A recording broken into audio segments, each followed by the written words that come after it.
네, 이슈의 재구성 시간입니다. 오늘 시장 급반등과 함께 대다수의 종목들이 오르고 있는데 앞서 뜨거운 감자에서 보셨다시피 하락하는 종목들 탑5 안에 LG화학이 있습니다. 오늘 방송에서도 많이 언급했기 때문에 여러분들 다 어떤 이슈인지 아실 것 같은데요. 그래도 오후장에도 낙폭을 키우고 있기 때문에 다시 한번 점검해 드리도록 할게요. D&W 파트너스 송동현 대표와 함께하겠습니다. 어서 오세요. 네, 안녕하십니까. 네, 정말 K배터리는 네. 좀 이제 회복할라 치면 계속 악재가 하나씩 나오는 것 같아요. 네. 이래서 투자자들이 믿고 투자하고 싶어도 계속 투심이 흔들릴 수밖에 없는 상황인데 이번에는 리콜 문제 때문이라면서요. 뭐 리콜 문제는 이제 계속적으로 나왔던 이슈입니다. 네. 뭐 단발성 이슈가 아니죠. 단발성 이슈는 아니기 때문에 물론 나올 때마다 이제 악재로 부각이 될 수밖에 없습니다. 왜냐하면 이제 실적에 크게 악화시키는 요인이 되고 있기 때문에 이제 이 부분에 대해서 계속적인 어떤 이제 기술력에 대한 진보 이런 부분들이 좀 필요하다라고 느껴지는데 계속 기술은 이제 진화를 하고 있는 단계이기 때문에 언젠가는 이 부분도 좀 말끔히는 모르겠지만 점차적으로 리콜의 횟수라든지 이런 부분들이 좀 줄어들지 않을까 이렇게 좀 생각을 하고 있습니다. 일단 오늘의 이슈를 살펴본다면은 이 전기차 그 GM이 생산하고 있는 볼트 모델에 약 7만 3천 대의 배터리 모듈을 교체했다라는 그런 결정이 있었습니다.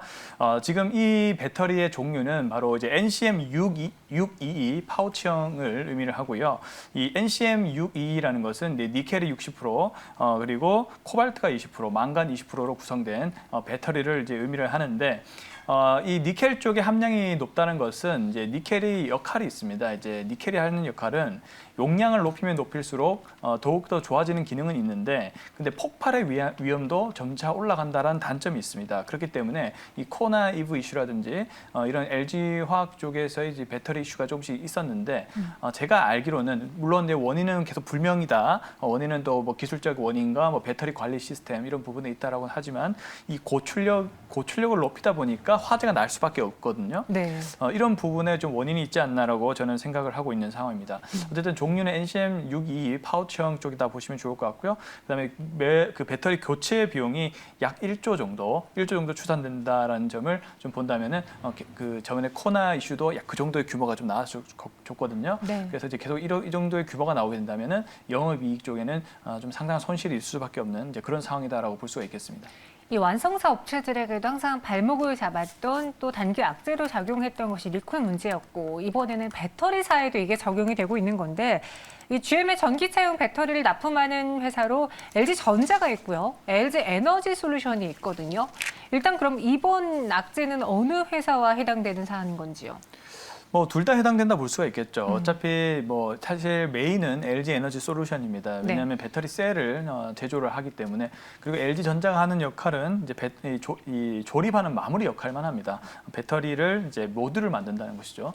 모듈을 조립을 해서 이제 납품을 하는 역할을 하는데 어쨌든 이제 뭐 LG 관련된 그룹이고 다 연관이 돼 있기 때문에 악재다라고 볼 수밖에 없는 이제 상황입니다. 그래서 이제 LG 에너지 솔루션이 가장 크게 피해를 볼 수밖에 없고 또 추후에 그 모듈을 납품하는 LG전자도 이제 악재가 될 수밖에 없는데 현재 그 피해 규모에 대한 추산을 LG 에너지 솔루션과 그다음에 이제 LG전자, GM 이렇게 셋이서 현재 협의를 하고 있는 이제 중이다라고 지금 기사가 나왔습니다. 그렇기 때문에 둘 다 좀 어느 정도는 피해를 입을 수밖에 없는 이제 그런 상황이다라고 보시면 좋을 것 같습니다.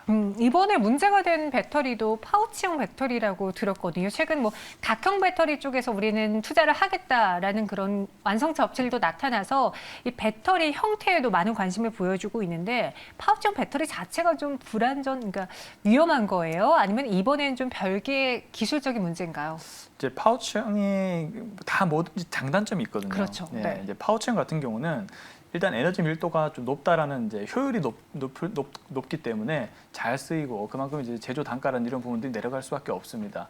거기에다가 맞춤형 제작이 가능하다는 것이 가장 큰 장점이기 때문에 자동차 모델이 만들 때마다 조금씩 다르잖아요. 그래서 이제 맞춤형으로 좀 제작할 수 있다는 장점이 있어서 이제 파우치형을 많이 도입하는 것으로 이제 알고 있는데 어쨌든 이제 그런 부분이 이제 장점인데요. 근데 단점은 있기 때문에 이제 이런 화재가 발생할 수밖에 없겠죠. 이 배터리 셀 내부의 부분적 열점이라는 부분들이 좀 잘 생기는 편이고, 그다음에 높은 전류로 지속적으로 충전할 경우에는 성능에 좀 차이가 생깁니다. 그래서 제가 앞서 코나 EV 이슈를 좀 말씀드렸잖아요. 네. 이제 원인은 불명이나 나왔지만 제가 어디서 기사를 봤는데 아무래도 에너지 고출력을 높여야만 효율이 올라가는 그런 장점 때문에 배터리에서 니켈을 좀 많이 쓴다든지 아니면 효율을 좀 높이는 그런 작업을 하다 보니까 화재가 났을 수 있다.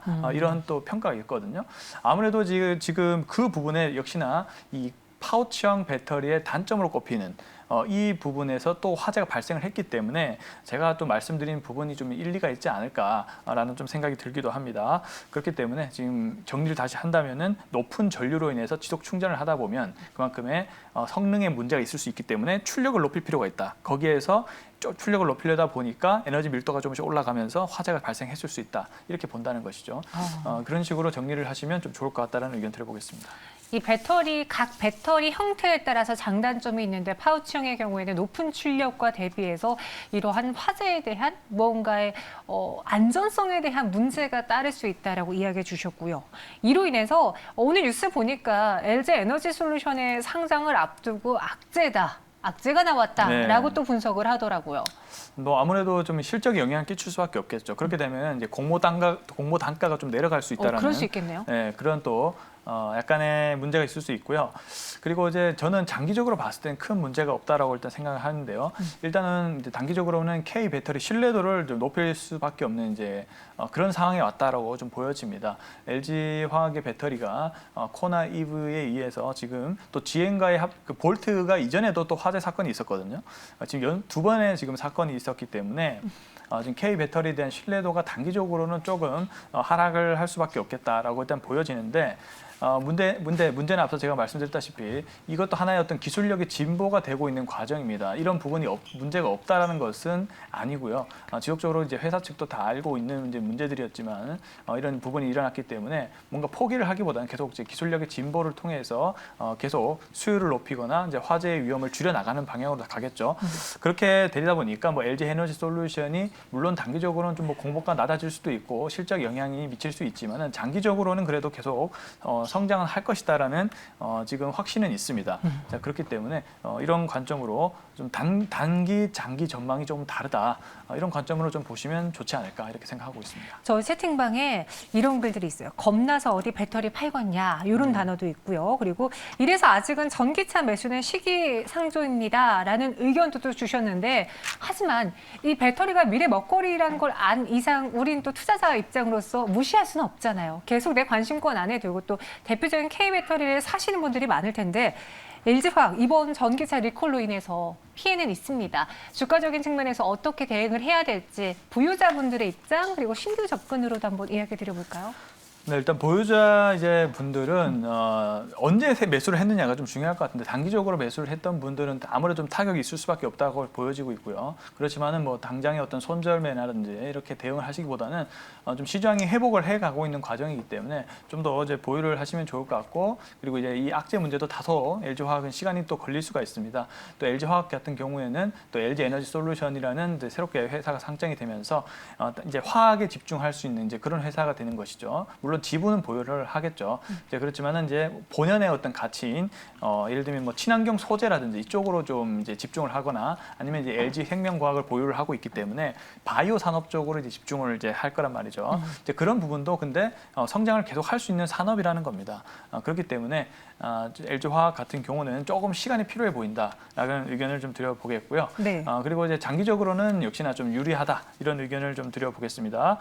그래서 또 단기적으로 접근하시고 싶은 분들에게는 아직은 매수 의견은 저는 이제 보류를 좀 말씀을 드리고 싶은데 근데 시장이 회복되면서 2차 전지 쪽은 시장의 메인 섹터이기 때문에 시장이 회복하면 그에 따라서 2차 전지 sek터도 충분히 회복을 할 수 있다라고 일단 보여집니다. 그렇기 때문에 당장의 어떤 매도를 하시기보다는 어느 정도 올라왔을 때 1차 매도가는 저는 최근에 매수를 하신 분 기준으로만 말씀을 드린다면 네. 한 90만 원 정도 생각하고 있고요. 손절은 한 75만 원 정도까지 내려가게 되면 좀 피해가 크니까 조금 지켜보자는 생각에서 손절 가격 75만 원 제시하도록 하겠습니다. 일단 단기 악재는 있지만 펀더멘탈도 양호하고 전장 사업의 성장이 지속될 것으로 보기 때문에 목표 주가를 90만 원. 하지만 신규로 매수하는 데 있어서 매수가는 보류 의견 주셨습니다. 그리고 지금 K배터리 갖고 있는 분들이 많아서 말이 많고 참 탈이 많은 K배터리인 것 같아요. 분할 이슈도 있었죠. 네. 그리고 테슬라 데이도 있었고 폭스바겐